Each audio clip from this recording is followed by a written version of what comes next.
Hello guys, आज ना मैं आपसे एक सवाल पूछूंगी. क्या आप भी परेशान हो चुके हैं रोज़ रोज़ के लड़ाई झगड़े से और आपको नहीं पता कि क्या करें, specially if you have a partner and even if you don't have a partner. तो लड़ाई झगड़ा आपकी लाइफ का रूटीन बन गया and you don't know how it became that way. So if you want to know exactly क्या चीज़ है जिसकी वजह से partner stop talking to each other and you don't communicate at all, which kind of makes resentment come in your heart, and then you have all these grudges, then I have the perfect place for you to get all your solution, and this is here in this podcast where I have Dr. Nisha Khanna with me, who's a marriage counselor. तो क्या था वो, मियाँ बीवी के झगड़े आप सुलझाते हो. हाँ. तो जो भी खिटपिट होती है ना, मैम गिव्स सॉल्यूशन और वो बताती हैं बहुत अच्छे से कि एग्जैक्टली क्या वजह होती है कि कन्फ्लिक्ट शुरू होता है और उसको कैसे जो है हम हैंडल कर सकते हैं, रिजॉल्व कर सकते हैं. So ma'am, it's a pleasure to have you hair.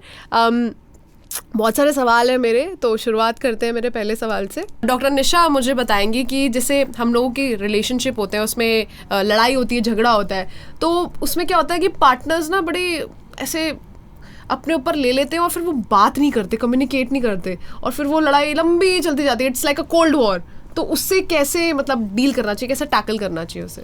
देखिए, झगड़ा होना किसी भी रिलेशनशिप में, चाहे वो मैरिड कपल हो, अनमैरिड कपल हो, क्योंकि मैं लव, लिव इन और मैरिज को एक ही प्लेटफॉर्म पर रखती हूँ. और जब भी दो इंसानों में झगड़ा होता है, चाहे आप मैरिड कपल्स की बात करो या नॉर्मल भी, जब दो लोगों में झगड़ा होता है तो उसके कुछ फैक्टर्स होते हैं, और अगर हम उस झगड़े को रिजॉल्व करना चाहते हैं तो उसके लिए भी कुछ चीज़ें जिम्मेदार होती हैं. सबसे पहले हमें लगता है हमारा सामने वाले के साथ कोई कनेक्शन है.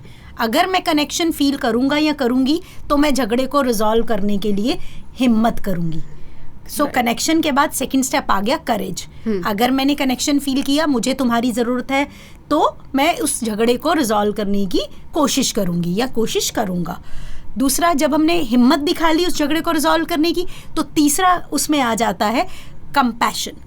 कंपैशन, देखिए, एम्पैथी एक मेजर रोल है. मैं महसूस करता हूँ हम दोनों तकलीफ में हैं, मैं महसूस करता हूँ तुम्हारे दर्द को, मैं तुम्हारे साथ हूँ इस दर्द में. That is empathy. बट जब हम कंपैशन की बात करते हैं तो वो उससे भी एक कदम आगे है. कंपैशन का मतलब है मैं तुम्हें उस प्रॉब्लम से बाहर निकालने के लिए, उस मदद के लिए तैयार हूँ. I am with you to take you out from that mud. मतलब जैसे बोलते हैं, अगर कीचड़ में कोई गिर गया है और वो बाहर निकलना नहीं चाह रहा या हाथ कर नहीं रहा आगे, तो हम खुद कीचड़ में घुसते हैं उसे बाहर निकालने के लिए. तो उसी तरह जब हमने कॉन्फ्लिक्ट को रिजॉल्व करना होता है तो हम सामने वाले के साथ उसके मानसिक स्थिति में घुस जाते हैं उस कॉन्फ्लिक्ट को रिजॉल्व करने की. तो चीज़ों को सिर्फ हम अपने दृष्टिकोण से नहीं देखते, हम सामने वाले के दृष्टिकोण से देखकर, उसे एक्नॉलेज करके, एक्सेप्ट करके, तो उसे रिजॉल्व करने की कोशिश करते हैं. Like this, put yourself in someone else's shoes if you want to understand them better. हाँ, वो एक एम्पैथी आ गया शूज में. और एक है हम एम्पैथी से भी एक कदम आगे, मैं तुम्हें निकालूंगा या निकालूंगी उस प्रॉब्लम से. उसके लिए मसीहा बेसिकली. हाँ, मसीहा भी कह सकते हैं, बट डेफिनेटली उसमें आप अपने पॉइंट्स भी बोलते हैं, सामने वाले की, क्योंकि उसके नज़रियों को आप एक्सेप्ट कर रहे हैं. कॉन्फ्लिक्ट रेजोल्यूशन का एक तरीका, और मैं शॉर्ट स्टोरी अगर आप चाहो, एक टीचर ने बच्चे को बोला, मैं तुम्हें 3 एप्पल दूंगी, तो अगर उसमें से 3 एप्पल तुम जो है सौम्या को दे दोगे तो तुम्हारे पास कितने एप्पल बचेंगे? उसने बोला 2. टीचर ने फिर सवाल किया, मैं तुम्हें 3 एप्पल दूंगी, 2 सौम्या को दोगी, तो तुम्हारे पास कितने एप्पल बचेंगे? उसने बोला 2. देन टीचर ने उस एप्पल की बजाय फ्रूट को चेंज किया, चलो मैं तुम्हें 3 चेरीज दूंगी, 2 सौम्या को दोगी, तो तुम्हारे पास कितने बचेंगे? तो उसने बोला 1. देन टीचर ने फिर चेरी की बजाय ऑरेंज का एग्जाम्पल दिया, अगर तुम 2 चेरीज सौम्या को दोगे, 2 ऑरेंजेस सौम्या को दोगे, तो कितने ऑरेंजेस तुम्हारे पास बचे? उसने बोला 1. तो टीचर ने दोबारा क्वेश्चन किया, अगर मैं तुम्हें 2-3 एप्पल्स दूंगी और 2 सौम्या को, तो तुम्हारे पास 2 एप्पल्स कैसे बचेंगे? तो बच्चे ने बोला, मैम वो 1 एप्पल ना मेरे बैग में है, तो जब आप 3 एप्पल्स मुझे देंगी तो वो 4 हो जाएंगे. एग्जाम्पल मैंने इसलिए आपको ये दिया है ताकि जब हम कॉन्फ्लिक्ट को रिजॉल्व करते हैं तो हमने सामने वाले के दृष्टिकोण को भी समझना है. अगर 6 मेरे एंगल से चीज़ें दिख रही हैं तो सामने वाले के एंगल से 9 भी दिख सकता है. और कॉन्फ्लिक्ट को रिजॉल्व करने का यही तरीका है कि आप अपने व्यू पॉइंट को भी एक्नॉलेज करें और सामने वाले के व्यू पॉइंट को भी एक्नॉलेज करें, तभी वो रिजॉल्व हो सकता है. और वो तब पता चलेगा जब सामने वाला आपको बताएगा. मोस्ट ऑफ द टाइम जब झगड़ा होता है तो सबसे पहली चीज़ होती है हम रिश्तों में क्रिटिसाइज करते हैं. तो क्रिटिसिज्म एक बहुत बड़ा फैक्टर रोल प्ले करता है झगड़ों में. तुमने ये गलत किया, तुम हमेशा ये ऐसे गलत करते हो। हाँ, तो ये जब हम बात बोलते हैं कि हर बात पर सामने वाले में कमी निकालते हैं, तो पहले तो हमें वो कमी निकालना बंद करना है। अगर हम क्रिटिसाइज करते रहेंगे तो रिश्ता जो है वो स्ट्रांग बनेगा ही नहीं, तो सामने वाला पार्टनर हमसे दूर हो जाएगा। चाहे वो कोई दोस्त हो, चाहे वो हमारा लवेबल पर्सन हो, फैमिली मेम्बर हो, और अगर हमारा लाइफ पार्टनर है तो डेफिनेटली अगर हमें उसे अपने पास लाना है तो डेफिनेटली हमें उसे रिक्वेस्ट मेक करनी होगी। कोई भी सेंटेंस अगर हम उसे बोल रहे हैं तो हम उसे क्रिटिसाइज ना करके उसे रिक्वेस्ट की फॉर्म में लगेंगे कि मुझे ऐसा लगता है, statement with I feel like that, कि मुझे आपकी बात से बुरा लगा और मैं चाहती या चाहता हूं अगली बार इस बात को आप ध्यान में रखें। तो जब आप आई से बोलेंगे तो आप सामने वाले पे ब्लेम नहीं कर रहे हैं। जब हम क्रिटिसाइज करते हैं तो हम सामने वाले को ब्लेम कर रहे हैं, हम प्रॉब्लम पर फोकस नहीं कर रहे हैं। करते हैं, right, because we are blaming that person, so we put them first. तुम में कमी है, तो वो सामने वाले को हमने हाईलाइट कर दिया और उस पे कैरेक्टर पर अटैक कर दिया, तो वो अपने आप को पावरलेस समझेगा, वो अपने आप को डिफेंसिव मोड पे ले आएगी या ले आएगा, गैसलाइट हो जाएगा कि भैया ये मुझे कैसे बोला। तो क्रिटिसाइज ना करके सामने वाले को अगर हम रिक्वेस्ट की फॉर्म में करें और आई स्टेटमेंट को यूज करें, क्योंकि हमारा फोकस झगड़े को रिजॉल्व करना है। तो it is not about me and you, it's about us और it is about the problem. True. और कई लोग ना ये चीज़ देखते नहीं है, मतलब मुझे ऐसा फील होता है इट्स प्योरली बिकॉज आप ना समझते हो कि सामने वाला आपका दुश्मन है। आप ये भूल जाते हो कि सामने वाले के साथ तो आपको पूरी जिंदगी रहना है, लेकिन आपका जो दुश्मन है वो है आपका प्रॉब्लम, जिसको आप हावी होने दे रहे हो और आप उसको आप उस पर्सन को ब्लेम कर रहे हो instead of the problem. Mostly होता भी क्या है ना, जब हम कोई सामने वाला क्रिटिसाइज करता भी है तो हम उसे पर्सनल लेना शुरू कर देते हैं। राइट, कि सामने वाले को मुझ में कमियां ही दिख रही हैं, और ये सबके साथ होता है, मेरे तुम्हारे सबके साथ रिश्तों में होता है कि हमें जब सामने वाला क्रिटिसाइज करता है, अब मान लीजिए किसी की love language he words of affirmation है और सामने वाला वर्ड्स ऑफ अफर्मेशन का मतलब है सामने वाले को एप्रिसिएशन सुनना है, right. और आप तो उसे क्रिटिसाइज कर रहे हो, तो कैसे प्रॉब्लम रिजॉल्व? बिल्कुल। दूसरी चीज होती है डिफेंसिव होना। रिश्ते में जब हम डिफेंसिव होना शुरू कर देते हैं, वे प्रॉब्लम मुझ में नहीं है, सारी प्रॉब्लम तो तुम में है। तुम ही देखो हर वक्त मुझे नैग करती रहती हो या नैग करते रहते हो, तुम ही हर बात पर मुझे टोकते रहते हो। तो कहीं ना कहीं जब हम डिफेंसिव हो जाते हैं रिश्तों में या डिफेंड करना शुरू कर देते हैं, इन स्पाइट ऑफ हम अपनी रिस्पॉन्सिबिलिटी समझे कि शायद मैं सामने वाले के स्ट्रेस फैक्टर में रोल प्ले कर रहा हूँ या कर रही हूँ, तो प्रॉब्लम्स वहाँ भी रिजॉल्व होती हैं। क्योंकि सामने वाले का वो, अगर आप उसको डिफेंड करेंगे तो सामने वाला अपने आप को, अगर आप रिस्पॉन्सिबिलिटी एक्सेप्ट ही नहीं करेंगे। आप गिविंग एन एग्जाम्पल, एक कपल जो है वो मूवी देखने के लिए गए, तो उसमें से एक पार्टनर पहले पहुंच गया, दूसरा पार्टनर लेट हो गया।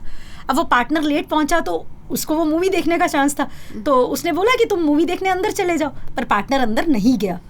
वो बाहर वेट करता रहा कि भाई मेरी पार्टनर आएगी तो हम मूवी देखने जाएंगे, and the girls focus was कि मूवी ना निकल जाए। वो half an hour traffic jam की वजह से वो लेट पहुंची।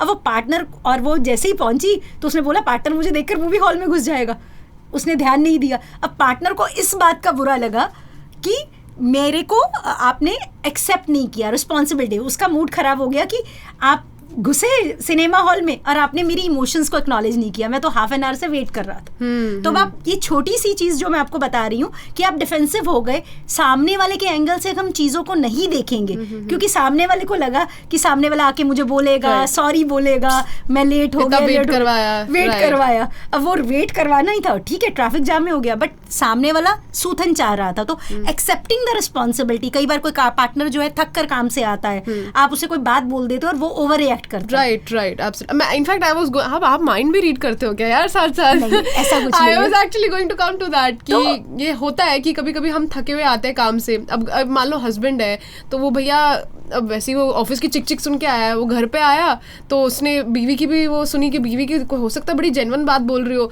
लेकिन उस टाइम पे उसको लग रहा है क्या है ये भी किच किच कर रही है, वहां से भी सुन के आया हूँ, क्या बात करूं मैं, फिर ऐसे में और झगड़ा हो जाता है। सो दैट इज वही आइसिंग ऑन द केक का काम करता है। तो आप अपनी एक्सेप्ट करिए रिस्पॉन्सिबिलिटी कि शायद कहीं ना कहीं हम सामने वाले के स्ट्रेस को बढ़ाने में योगदान दे रहे हैं। It's similar for the wife, जैसे हम वो टॉवल का एग्जांपल देते हैं कि अगर हस्बैंड ने टॉवल को जो है बेड पर छोड़ दिया और वो वाइफ में के लिए एडिंग स्ट्रेस का काम कर रहा है, क्योंकि अगर मेड नहीं उठा रही या कोई और फैमिली मेंबर नहीं उठा रहा तो उसे वो काम करना है, तो उसे लग रहा है कि मुझे एक्स्ट्रा काम करना पड़ेगा। तो अगर आप एडिंग स्ट्रेस में काम करते हैं, तो एक्सेप्ट करिए अपनी रिस्पॉन्सिबिलिटी और सामने वाले के नज़रिए से भी चीज़ों को समझिए. एब्सोल्युटली. मैं आपसे एक और बात पूछना चाहूँगी. जैसे हम लोग बात करते हैं कॉन्फ्लिक्ट रेजोल्यूशन में specifically, I would like to say कि एक पल को तो हमारा जो पैसा है वो खो जाता है, तो हमें याद रहता है, हम बार बार उसके बारे में सोचते रहते हैं, अरे यार वो 100 रुपये का नोट था, गिर गया, बड़ा बुरा लग रहा है, बड़ा बुरा लग रहा है. यही हम किसी से लड़ाई करके आते हैं, कुछ होता है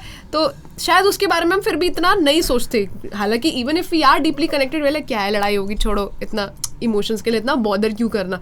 तो ये डिफरेंस कहाँ से आता है एग्जैक्टली थिंकिंग में? देखिए, इतना बॉदर नहीं करना, अगर मान लीजिए आपकी प्रायोरिटीज़ क्या है. अगर आपके लिए काम प्रायोरिटी है, चाहे वो हस्बैंड हो या वाइफ हो, पर अगर आपकी प्रायोरिटी लिस्ट में है कि मुझे अपनी पर्सनल लाइफ को और प्रोफेशनल लाइफ को अलग रखना है, अब मुझे अपने पर्सनल स्ट्रेस को प्रोफेशनल लाइफ में नहीं आने देना, तो वो आपका कहाँ वर्क लाइफ बैलेंस प्ले करता है रोल, वो एक बहुत मेजर रोल है कि मुझे अपनी पर्सनल लाइफ में, अगर मैं मोस्टली ये होता है, there is a book about that relationship पर, men are from Mars and women are from Venus. तो उसमें एक चैप्टर ये है कि एक डॉक्टर होता है, उसकी पार्टनर उसे रोज कंप्लेंट करती है कि तुम मुझे रोज टाइम नहीं देते. तो वो अपनी वाइफ को बोलता है कि ठीक है, मैं तुम्हें टाइम दूंगा. वो सोचता है कि मेरी वाइफ मेरा 9वां और 10वां पेशेंट है जो मैं रोज देखता हूँ. तो वो घर जल्दी जाता है और 1 घंटा रोज अपनी वाइफ को देता है. उससे क्या होता है, जो काम वो पिछले पहले 10 घंटों में कर रहा था, वो 8 घंटों में उसी काम को कर लेता है, क्योंकि घर में शांति है, तो उसे लग रहा है कि मैं ऑफिस पर भी ध्यान दे पाऊंगा.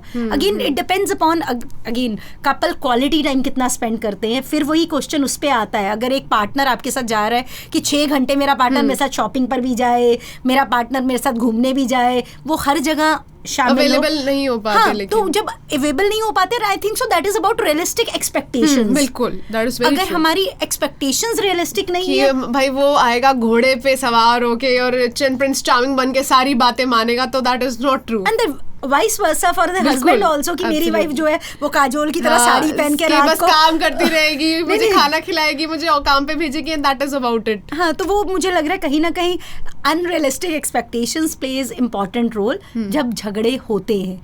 वो स्पेशली अगर हम रिलेशनशिप की बात करते हैं, husband wife relationship, lovable relationships की बात करते हैं, तो एक्सपेक्टेशंस मेजर रोल प्ले करती हैं. उसमें से कितनी रियलिस्टिक है और अनरियलिस्टिक. कुछ लोग को क्वांटिटी ऑफ टाइम चाहिए, but I think so quality of time is more important, because आपकी लाइफ में रिलेशनशिप भी जिंदगी का हिस्सा है, जिंदगी नहीं है. एग्जैक्टली, बिकॉज जब हम रिलेशनशिप को जिंदगी बना देते हैं ना, तो हम इन्वेस्ड हो जाते हैं, हम अपनी आइडेंटिटी लूज कर जाते हैं. तो वहाँ अगर हमें अपनी आइडेंटिटी लूज नहीं करनी है, हमें अपने करियर पर भी ध्यान देना है, हमें अपने सोशल सर्कल को भी मेंटेन करना है, हमें अपना भी ध्यान रखना है, तो रिश्ता भी ज़िंदगी का एक हिस्सा है. तो अपने आप को अगर हम बार बार ये एहसास कराएंगे रिश्ता ज़िंदगी का हिस्सा है, ज़िंदगी नहीं है, तो डेफिनेटली हम रिश्ते में उतना ही इन्वेस्ट करेंगे, क्योंकि जितना हम इन्वेस्ट करेंगे किसी भी रिलेशनशिप में, तो हम उतने ही एक्सपेक्टेशंस की उम्मीद रखेंगे. तो I think so relationship is a part of life. अगर too much into each other करेंगे तो वो इन्वेस्टमेंट हो जाएगा, जो कि अनहेल्दी पैटर्न है. वो कोडिपेंडेंसी हो जाएगी, टॉक्सिक लव में चला जाएगा, कोडिपेंडेंसी हो जाएगी, जो अगेन अनहेल्दी पैटर्न है, जिसको हम टॉक्सिसिटी में आगे बोलते हैं. जो आप बात कर रहे थे सेल्फलेसनेस की, आज की डेट में हम सेल्फलेसनेस को भी टॉक्सिसिटी बोलते हैं. तो जब भी हम रिश्तों को रिजॉल्व करने की बात कहते हैं, तो हम ये नहीं कहते कि आप अपने दिल की बात नहीं रखिए, हम बोलते हैं दोनों अपने दिल की बात रखिए और दोनों 2-2 कदम आगे बढ़ाइए. किसी एक के काम करने से कोई भी झगड़ा रिजॉल्व नहीं हो सकता. अगर आप कोशिश कर रहे हैं तो सामने वाला भी उतनी ही कोशिश करे. बिल्कुल. तीसरी चीज जो रिश्तों में होती है, मोस्टली हम नेम कॉलिंग करते हैं, सरकाजम करते हैं, वो भी झगड़ों की वजह बनता है. तो आपने मजाक किया, सामने वाले ने उसको किस तरीके से ले लिया, वो भैया लेके बैठ गया, अरे यार इसने मुझे ये बोला था, मजाक में बोला, लेकिन क्या मैं सच में ऐसा करता हूँ या करती हूँ. हाँ, तो वो एक मेजर रोल प्ले करता है, जिसे हम कंटेम्प्ट कहते हैं, और वो भी एक ग्रेटेस्ट प्रेडिक्टिव है ब्रेकअप का और डिवोर्स का रिलेशनशिप्स में. तो ऐसे में अगर हम ये कहें कि मुझे सामने वाले को अप्रिशिएट करना है और रिस्पेक्ट देनी है, और अगर पार्टनर ये बोल रहा है मुझे बुरा लगा, तो उसको बोलना है ठीक है, मैं आगे से इस बात का ध्यान रखूंगा, मैंने तुम्हारे नजरिए से चीजों को नहीं देखा, मे बी तुम्हें बुरा लगा है, I will be mindful further communication में या दूसरों के सामने. अगर तुम्हें लग रहा है मैंने रेडिक्यूल किया है, डिसरिस्पेक्ट किया है, तो सामने वाले के नज़रिए से चीज़ों को समझना, जो मैं कह रही थी, वो मेजर रोल प्ले करता है. आप अप्रिशिएट करिए, रिस्पेक्ट करिए सामने वाले के ओपिनियन को, वहाँ पर एक आ जाता है. और एक मेजर और फैक्टर होता है जिसे हम पहले बोल रहे थे, साइलेंट ट्रीटमेंट. राइट. उसे हम बोलते हैं stone वॉलिंग in relationship. Partner Netflix पे, सोशल मीडिया पे दूसरों से एंगेज होने में ज़्यादा टाइम स्पेंड करता है, आपकी बातों को पूरी तरह से ध्यान से नहीं सुनता, आपको अवॉइड करता है, उसका रीज़न वो टेंशन फील कर रहा है, वो नम फील कर रहा है, उससे वो इमोशन संभाली नहीं जा रही। जबकि उस पार्टनर की ड्यूटी है कि वो ये बताए कि मुझे पहले सेल्फ सूथ होना और फिर री एंगेज करना है। कि मान लीजिए मैं इस वक्त, मुझे गुस्सा आ रहा है, मैं अभी बात करने के लिए तैयार नहीं हूँ, मुझे बहुत ज़्यादा एंग्जाइटी हो रही है या टेंशन हो रही है, लेट मी सेटल डाउन, हम इस टॉपिक पर बाद में बात करते हैं। तो वो अगर आप कम्युनिकेट कर दोगे और अगर आप समझ गए हो कि सामने वाला पार्टनर जो मुझे साइलेंट ट्रीटमेंट दे रहा है वो एक्चुअली में खुद परेशान है, उसे नहीं पता कि उसके दिमाग में क्या चल रहा है और उसे चीज़ों को कैसे रिजॉल्व करना है, उसका टेंशन इतना ज़्यादा बढ़ रहा है कि वो कम्युनिकेट भी नहीं कर पा रहा। और ऐसे में सामने वाले को ये बोलना भी है कि मुझे पहले खुद को कूल डाउन होने दो, फिर मैं तुम्हारी बात को सुनूंगा और समझूंगा या सुनूंगी और समझूंगी। राइट। तो वो तरीके हैं, अगर हम छोटे छोटे इन तरीकों को अगर ध्यान में रखें तो मुझे लगता है कॉन्फ्लिक्ट्स को रिजॉल्व करना आसान हो जाएगा। लेकिन करता तो कोई है नहीं ना यहाँ पे, अरे तुमने ये बोला, अरे तुमने भी तो ये बोला था। ये भी होता है कई बार, आपने एक बात निकाली, जैसे आपने कई बार देखा होगा when you are assessing your clients, एक क्लाइंट आके बोलेगा ये मेरे बारे में ऐसा बोलती है और दूसरा बोलता है अरे तो तुम भी तो बोलते हो, फिर नोकझोंक वहाँ से शुरू हो गई। तो मोस्टली तो अगर ऐसा एक वैसे आपसे क्वेश्चन पूछ रही हूँ, अगर एक क्लाइंट, मान लो क्लाइंट भी नहीं, अगर एक इंसान जाके बोल रहा है कि उसको ऐसा फील हो रहा है या कुछ भी बोल रहा है रैश, और अगर दूसरा चुप रह जाए उस वक्त, विल इट हेल्प? देखिए, अगर दोनों उस वक्त बोलेंगे तो झगड़ा बढ़ेगा ही, तो रिजॉल्व तो होगा नहीं। और डेफिनेटली अगर एक इंसान गुस्से में है, आप उस वक्त उसे एक्सप्लेनेशन देने भी जाओगे तो वो कितना उसको रिसेप्टिवली ले रहा है वो हमें पता नहीं है। तो आई थिंक सो, मुझे लगता है टेम्पर को कूल डाउन होने में टाइम तो देना ज़रूरी है, बट हाँ वो टाइम इतना लंबा ना हो जाए कि वो रिश्ते में दरार का काम करे। कई बार वो ये होता है कि कुछ लोग दिनों तक और घंटों तक बात नहीं करते हैं, और जितना ज़्यादा बात नहीं करोगे उतना ज़्यादा वो टेंशन और बढ़ता जाएगा। तो बात करना है, पर ये है कि ठीक है आप अपना टाइम ले सकते हो, इस टॉपिक पर बाद में बात करते हैं, लेट्स डिस्कस अदर थिंग्स। और क्या बोलते हैं ना, अगर मान लीजिए झगड़े में एक रफ पैच आ भी गया तो प्रेजेंट को क्रिएट करने की कोशिश कीजिए ना, तो पास्ट अपने आप धीरे धीरे फेड अवे भी हो जाता है। और क्या होता है, इंसान अगर अच्छे मूड में है तो आपकी बात को सुन और समझ भी लेगा। अगर वो गुस्से के मूड में रहेगा तो चाहे वो फीमेल पार्टनर हो या मेल पार्टनर हो, तो दूसरे की बात को उतना रिसेप्टिवली नहीं सुन पाएगा और समझ पाएगा। अच्छा, एक और चीज़ है, जैसे like I have seen this happening in very close family only, कि क्या होता है ना कि आपका जो बिहेवियर है वो इस तरीके का डेवलप हो जाता है कि आप चेंज करना चाहो भी ना, सुनना चाहो भी, तो भी आप नहीं करते, because and then you give it a tag कि अब तो एज हो गई, अब तो चेंज होगा ही नहीं, अब तो 60-70 की हो गई उम्र, अब यही पैटर्न है, ऐसे ही चलेगा। इज इट एक्चुअली ट्रू, और can you actually change your behaviour when you grow old? And क्योंकि क्या होता है कि like usually females are very expressive and men are unexpressive. ये भी एक बहुत बड़ा कारण है कि हम बातें बोलते हैं और सामने वाला सुन रहा है नहीं सुन रहा हमें पता नहीं लगता, वो किस दिमाग में क्या लेके सोच रहा है उसे, ये भी हमें नहीं पता लगता। तो उससे क्या होता है कि जो फीमेल्स है they feel like they are not being heard enough, और जो मेल्स है उनको ऐसा लगता है कि क्या है, रोज रोज का चिक एक ही बात होती है, इसके पास कोई और वो नहीं है, तो the feelings are invalidated from both the side. तो ऐसा है क्या, is age really a factor in? देखिए, अगर कोई भी इंसान बदलना चाहता है तो एज तो उसमें कोई फैक्टर प्ले नहीं करती है। अगर आपको 60 साल की उम्र में बदलना है तो 60 साल की उम्र में बदल सकते हैं, अगर आपको 50 की उम्र में बदलना है, 50 की एज में बदल सकते हैं, आपको 40 की एज में बदलना है, इट्स योर पर्सनल चॉइस।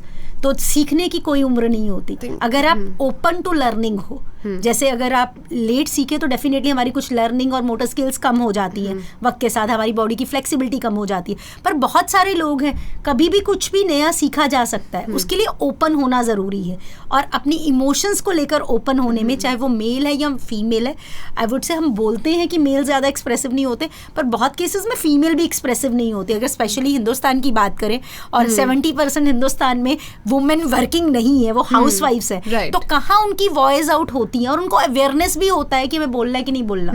अगर मतलब आप अपनी मदर्स की एज पे चली जाए तो कितना ओपनली होकर वो अपने आपके फादर को बोल पाती है और कितना ओपनली होकर आपके फादर सुन पाते हैं उन चीजों को, तो वो भी एक मेजर रोल प्ले करती है, personality trait somewhere. She tells me now, she is like, आप ये वाली जो जनरेशन है आप बच्चों की, यू फट फट फट फट फट, like this is what it's called the फट फट जनरेशन, जो फटाक से एकदम जवाब दे देती है, उल्टा भी बोल देती है कोई सामने से। मतलब basically we do not want anyone to mess with us, but on the other hand हमारे पेरेंट्स जो थे वो बहुत ही शांत स्वभाव के थे, तो कुछ कोई बोलता भी था तो जवाब नहीं देते थे. फॉरगिवनेस मेजर रोल प्ले करती है. अगर आप सोचिए कि कॉन्फ्लिक्ट को अगर आपको लंबा खींचना है तो जब तक आप माफ नहीं करोगे तो तब तक तो रेजोल्यूशन हो ही नहीं सकता ना किसी भी प्रॉब्लम का. Also you got to stop rubbing the salt on the wounds. Because if you keep doing that, then you're only going to hurt yourself, है ना, in the long run. क्या बोलते हैं ना, लस्सी में जितना मर्जी पानी डालो और उतना पतला कर लीजिए, तो वो हमारे ही हाथ में, हम कहाँ हम स्टॉप करना चाहते हैं और कब स्टॉप करेंगे. और मुझे लगता है जब आप